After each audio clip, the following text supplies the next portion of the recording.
Granted, there is one shot where Van Damme's character, Luke Devereaux, the way it's done with the camera looks like a video game almost.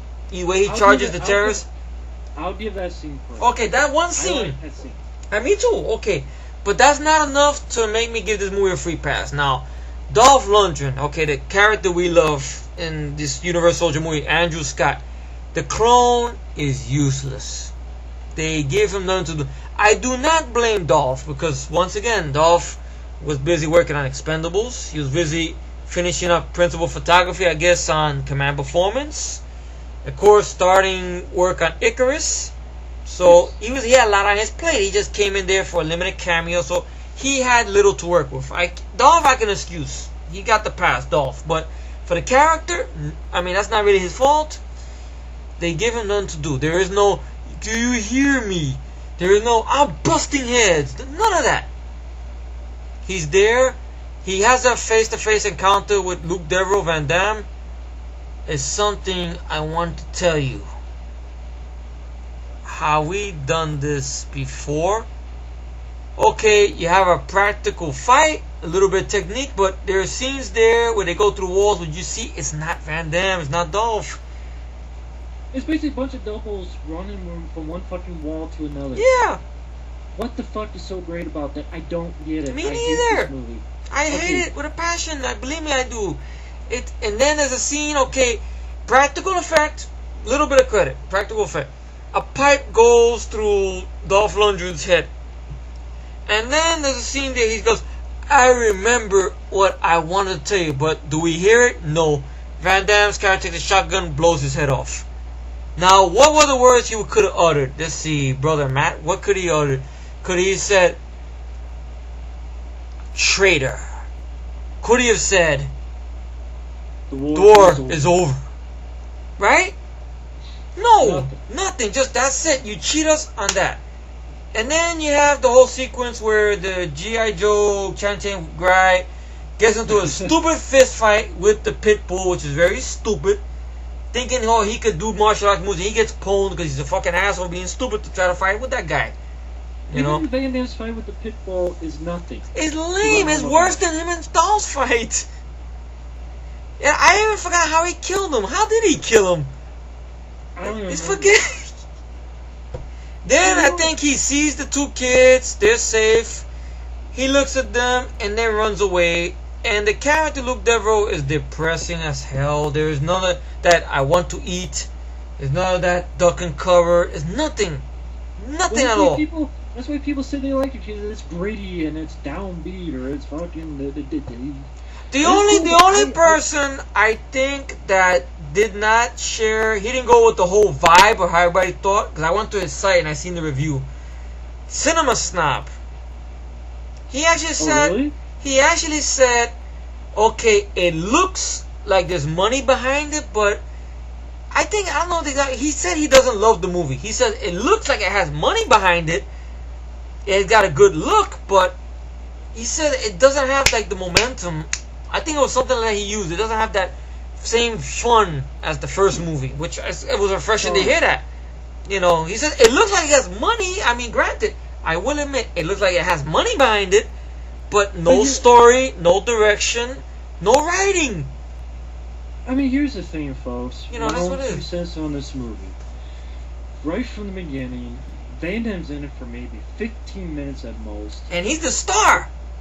And Dolph Lundgren's in it for 5 minutes at most. Yeah. And he's got the doctor's note excuse, you know, Dolph Lundgren because of the note from Stallone he got. You don't care about the actors in the beginning. Then it's boring.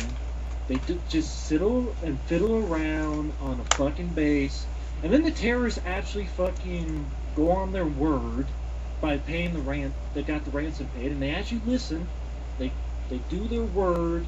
So it's not like, you know, Van Damme, again, what we talked about, no callbacks, why the fuck is he there, not explained. Depressed and crying. This is Van Damme.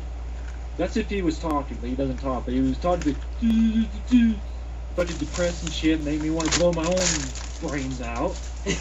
So funny. You know, it does. It's like I'm watching this guy. It's like I want to blow my own brains out watching this motherfucker. And all this, we're watching this movie on New Year's Eve. And this is the real gist of this, and I know Matt would agree wholeheartedly on this one. He turned down a part to play Gunny, the character Dolph Lundgren got now in the Expendables, for this fucking movie. That's the sad part of this story. And to make things worse, Van Damme had a press conference. Now this shit is on YouTube, folks. You could look it up. Well, I'm sure Matt, if wants. So anyway, you guys can type it up. Van Damme talking about Expendables or whatever. And like I said before in the beginning of this video, I think we talked about another video as well. He talks about how Stallone called him up and said about the part, and Van Damme being, this is when the ego really starting to come in effect, and he wants to do his own shit. Here's where downward spiral starts, pretty much, with this movie, and this is like in the beginning of this.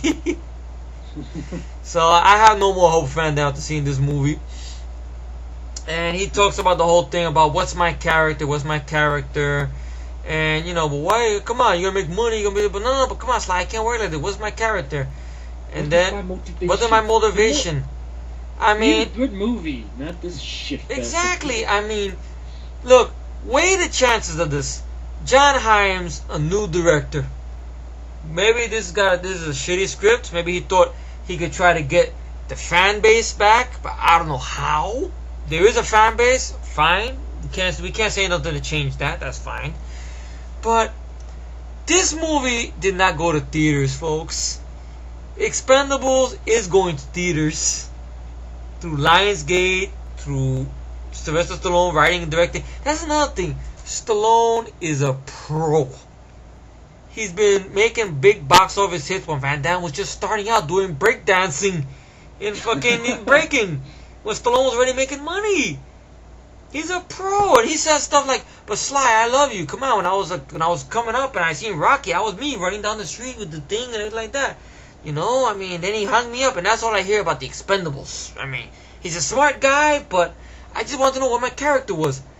But why would you ask? I mean, you really think Jason Statham, Jet Li, Mickey Rourke, you really think when Stallone came and got these guys together, you think they asked Stallone those questions? Was my motivation? They was like, Mickey Rourke would be like, "Alright, Sly, let's do it." Well, okay. If they did, they wouldn't have been in the fucking Exactly. movie.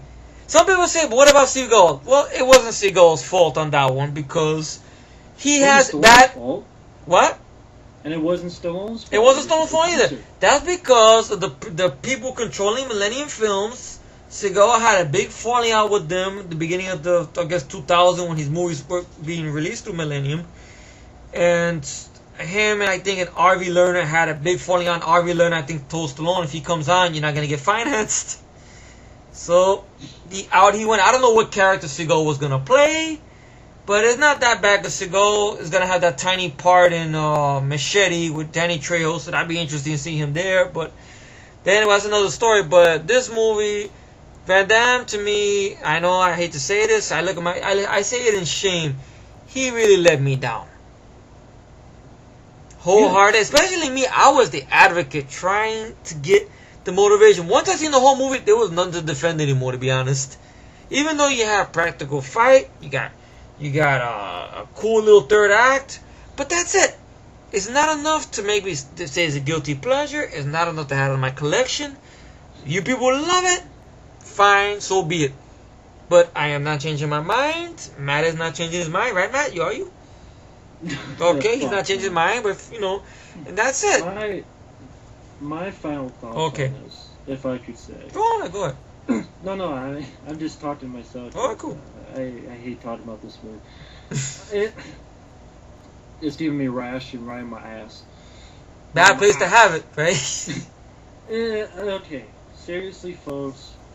I've heard and I've read reviews trying to understand why people like it. It's gritty, or it's better than other direct-to-DVD, which I don't agree with. It's gritty. I don't agree with.